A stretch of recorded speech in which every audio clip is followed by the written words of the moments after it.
Well, all right, everybody, welcome back again to the KSR YouTube channel. It's another Blazer video, as I'm sure you saw from the thumbnail. And you may can tell I'm rushing. That's because I'm already behind schedule by about 2 hours for how I had planned my day out. And unfortunately, that's 2 hours of time that I was going to be working on the Blazer. So, I'm going to do the best with what time I have left because I have a hard deadline when I have to leave and get on the road today. So, real quick, weather update.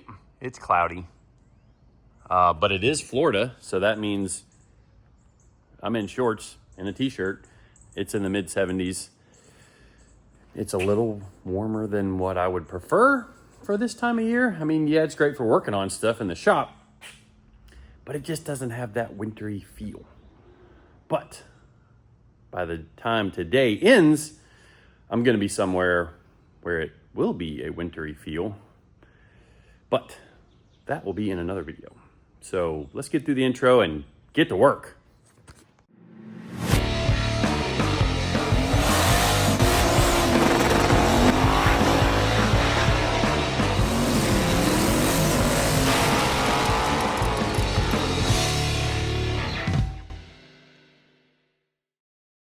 All right, so before we get into today's video, it's time to eat. And today's video is sponsored by Factor, which is awfully convenient. But if you guys don't know what Factor is, it is a super convenient way for you to eat better and eat quickly. So mushroom chicken thighs and wild rice. I've had this one before.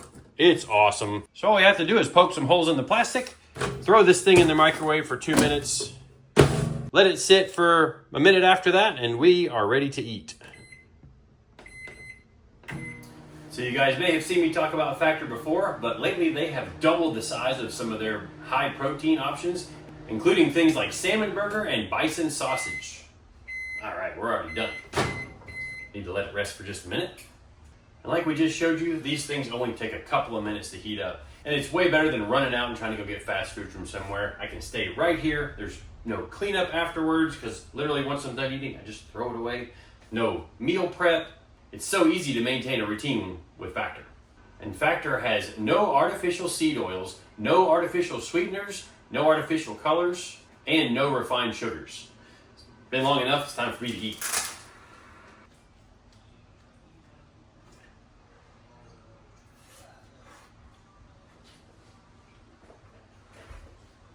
Oh yeah, that's pretty good. It's not very good. It's real good. I don't know about you guys, but when I go to the grocery store, I don't always buy groceries like a responsible adult. But with Factor, I get things like green beans, which honestly is something I probably would rarely buy at the grocery store. And it's already in my meal, so it's easy to eat them.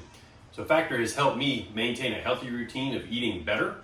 If you guys want to join Factor like we have here at KSR, go to factor75.com and use the code WINWITHKSRFB50 to get 50% off of your first Factor box and free breakfast for a year. So thanks again to Factor for sponsoring this video. Let's go get back to work.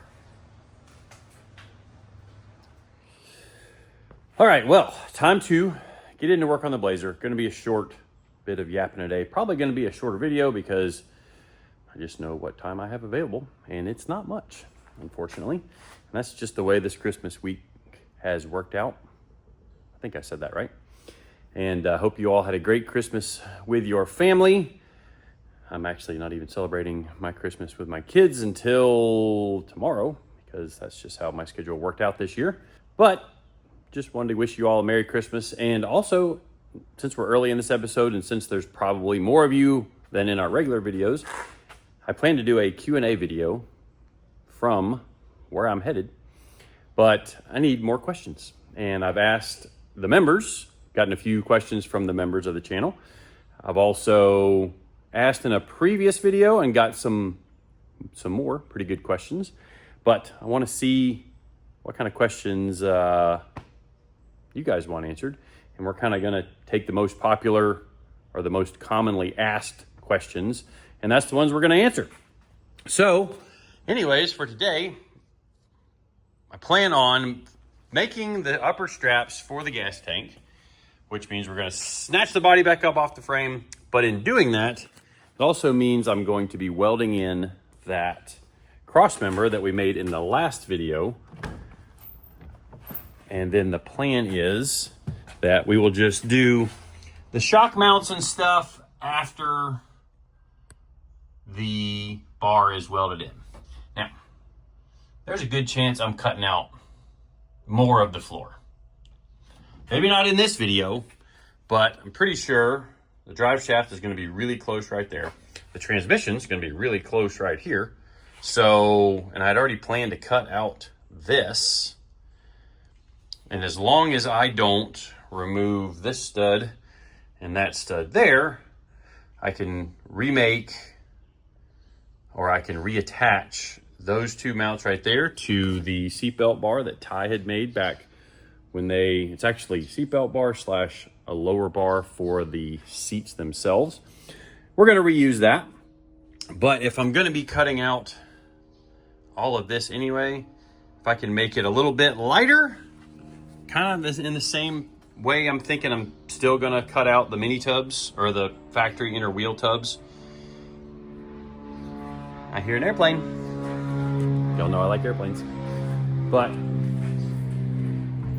still thinking I'm gonna cut out the wheel tubs in this thing so that we can just give ourselves more room for where the tire is going to be, kind of in this area up here, because we have lowered the body. Like, you know, you figure if we use the frame as our reference, well, now this part of the frame is now probably 2 inches closer. And you can see we had some rubbing going on all here. So I'm kind of thinking we're going to be rubbing in this corner now, but we're going to cut that out. And in doing that, we'll probably cut out some of this lip that's in here. But I need to make sure that this bar is square in the chassis.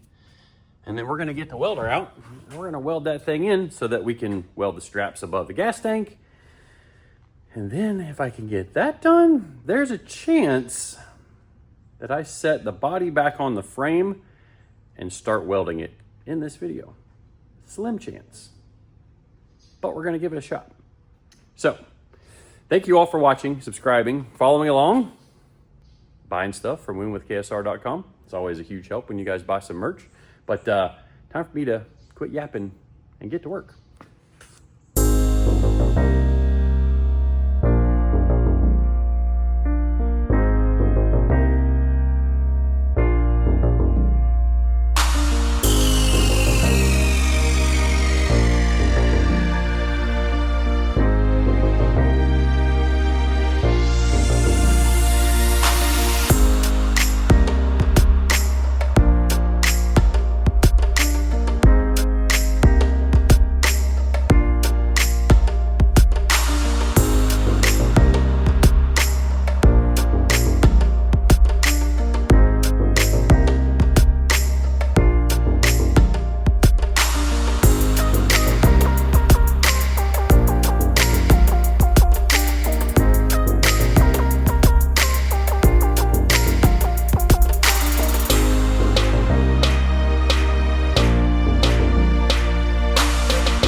quick break in the time lapse just to kind of give you guys a voice or a real-time update on what I've done. So basically we needed to move the bar just a little bit forward on this side and a little bit forward on that side. And I'm working with, it's about 1/8 of an inch off. So basically means I need to move a 1/16 on one side and a 1/16 back on the other. And what I did is I basically just took an average of kind of like measurement from the shock bracket up there to the bar, from the back of the frame rail to the bar, with the front of the spring mount buckets. And they were all fairly close, let's say. But now I've taken the best average of all of them to get this crossbar straight with the rear end there, which that's the one I kind of relied on the most. But then I got a dimension because these were a lot easier to measure just from the back of the frame to the bar. So once I figured out how much I needed to move, which being honest, it's all really, really close. So that's a good thing, but I'm gonna shut up, get back to work.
Well, the video kind of ends and it looks almost exactly the same as when we started. I am a lot sweatier, I can tell you that much. And we at least got some progress done. We got a tube in the frame there. I don't know, that's kind of cool. I might leave that open just because. But you can't see it, but there's about an 1/8 of it. Oh, maybe you can see it. There's about an 1/8 of an inch of clearance between that cross member under the floor and the fuel tank. So pretty much nailed that perfect.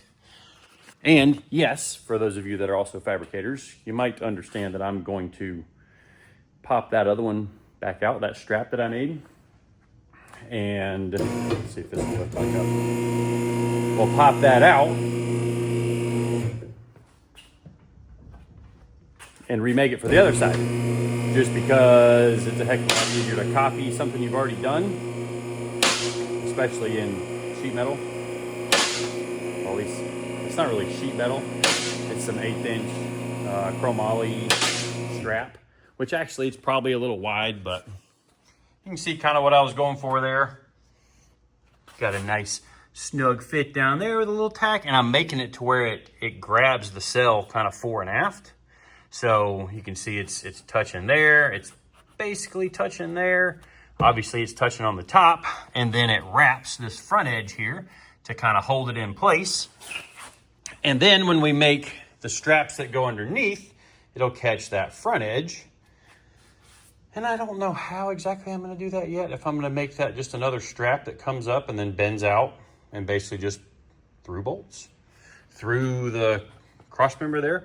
Like I made drill a hole in that cross member and then TIG weld like a large flange nut in it, or maybe even a flange nut. That would make even more sense. So if I do that, then I've got the full strength of a, you know, like a 3/8 nut or even a 5/16 nut welded into the cross tube here. Would be more than enough, especially if we double it up. And then we'll work out something using the original bolt holes where the original straps went, which actually you can see I kind of had them under there for mocking up. And I slid it back a little bit from where it was stock. Just, I mean, there's a 1/4 of an inch clearance there. There's 3/16 to a 1/4 there. So slid it back just a fuzz. And I know we're trying to move weight forward in the thing, but I just wanted to make sure that I had plenty of room, like in front, if I decide to do an anti-roll bar underneath this cross member right here, or maybe I do it on top of the cross member. I don't know. We haven't got that far yet. Lots of different options, keeping my options open. I like the idea of it being under the rear end, but then that may hang it down pretty low, or maybe I can slide it. I don't know. Maybe I'll do it between the down bars like it originally was, and it'll be up inside the cab of the car and you can see it, or truck. It's not a car. It's an SUV, mini SUV. But anyways, I've got to edit this and get on the road, and I have an idea of roughly how long that's going to take, so it's time for me to go. But thank you all again for watching, subscribing, following along. There may not be a Blazer video next week because I'm basically gone out of the shop for a week, and we'll see what I can get done when I get back, because I'd like to just go ahead and wrap up that other strap, get that all welded in, and then finalize. Maybe the next video will be finalizing getting the body down onto the frame, because it's pretty much there. Like all I've got to do is go in and start cleaning, like clean the paint off of this edge, clean the paint off of this, and then there's going to be a lot of welding tying the body directly to the frame. Basically going to make this thing almost like a unibody. Anyways, I got to go. Thanks for watching. See you guys next week, or actually tomorrow, because this is still December. Ooh, let's go.